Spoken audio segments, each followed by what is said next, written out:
during the game. Did you even register that? Chant at who? There was a Draymond chant going on in the Cleveland crowd. I was wondering if anybody even mentioned that in the huddle or anything like that. You can hear it on the tape then, all right? Yeah. No, I didn't hear it at all. Like you said, we learn from our mistakes, and when you play a team over, and this is our 20th time playing them in 3 years, you know, there's going to be some stuff that happens, and you just got to kind of persevere and get through it, especially on the road. Mark on the left. Steph, Mark Schwartz, ESPN. You guys put a lot of eggs into that 73 basket last year. Didn't work out. How much of that lack of success played into the fact that you guys have not put seemingly any effort into trying to go 16-0 this year? We've been asked about it. We've talked about it since the finals last year. That last season was a very unique year for a lot of different reasons, and we learned a lot. I think we've grown and matured just mentally of how to just pace yourself through this long year and take every day as a new experience and something that you can kind of take control of. So we try to control the narrative and the conversations and just our talk in the locker room and in practice and throughout especially the last 3 months of just understanding what our goal is and how we're going to get there day by day. So being in this position right now, obviously, it's working, and we have to keep that keyhole mentality of, what's next. And we're right there. So that's a great thing, but obviously, we're not done yet. So I think we've done a pretty good job of growing up as a team. One quick follow-up for either of you. Steve Kerr said that he kept telling you guys, LeBron and Kyrie can't do this for 48 minutes. They're going to get tired. Did that seem apparent to you that they ran out of gas toward the end? It didn't look like it to me. I mean, they both shot over 50% from the field. 50%. My math's not really good, but they shot over 50%. They both had almost 40 points, and they did it for 40, plus minutes.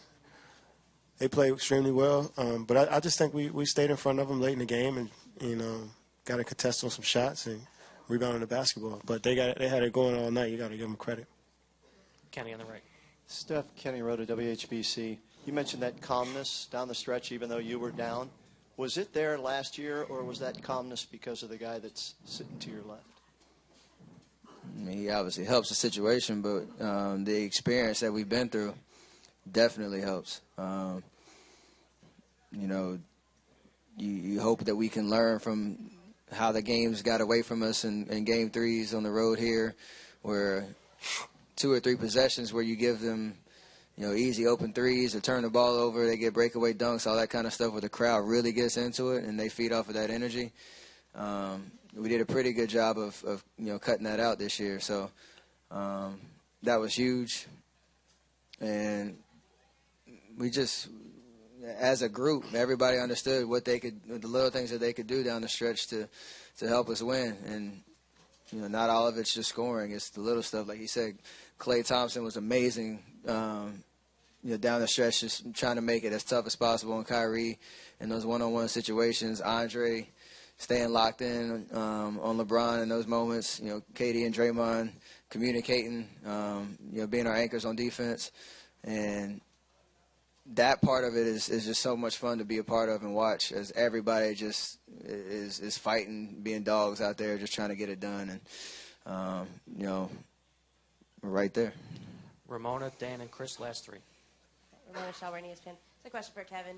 How does this time through the finals compare to the last time you were there? I mean, these guys have been in here 2 years in a row. They played this team so many times, but this is obviously different for you and sitting here right now up 3-0. Yeah, like I said earlier, I've never been in this position before. I don't want to relax. It's not over.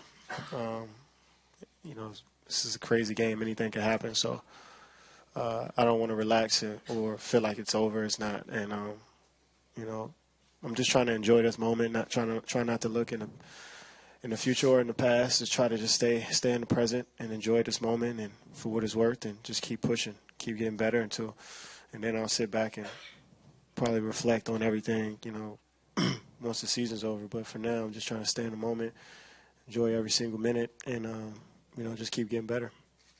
Dan, back right. Dan Devine, Yahoo Sports. Steph, you just mentioned the work that Clay did down the stretch defensively on Kyrie. Obviously, such a difficult assignment with what Kyrie can do one-on-one. What has Clay's work in this series on Kyrie meant to your team? And also, Clay mentioned that when you guys see him getting going, it gets you guys excited offensively. What kind of effort that he put out in the first quarter did that really sort of get you guys on a roll offensively? Well, yeah, for Clay offensive, we're never worried about him. He's always aggressive. We know he's a threat, whether he's making or missing shots, just by his presence on the floor. But tonight he was smart about, getting to the right spots, finding his looks, being confident, knocking them down early, being aggressive. Definitely gave us a boost. And you're right, like when we see him getting going, it's fun to watch because he's pretty much automatic when he's in that zone and putting pressure on defense. And then defensively, obviously Kyrie got his numbers. You see his stat line, but over the course of 44 minutes, he's going to make tough shots, and it's just a matter of can you stick to it every possession, just trying to make him work. And Clay didn't hang his head when Kyrie was going off. He stuck with it, and when it mattered most down the stretch, I think all that pressure kind of showed itself, and Clay really helped us get over the hump by getting a couple stops. So he's a lot's been said about his defense and how important it is, and you can't understate it. It's just he understands how valuable he is for us on that end of the floor. Chris, final question back right. Chris Fedor, Cleveland.com. Kevin, for you had 1 point in the third quarter, 14 in the fourth quarter. What changed for you in the fourth? What allowed you to be so successful when you didn't have that success in the third? I didn't look at it as an unsuccessful third quarter. And that's half of the battle there. I just tried to stay positive and move on to the next play. And knowing the fourth, that coach going to call my number, my teammates going to look for me.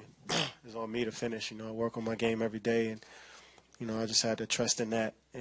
I was able to get some shots to go in, and but we played with force in the fourth. In the third quarter, we were a little bit too relaxed. We were up 6, and that was a good place for us to be coming out of the half.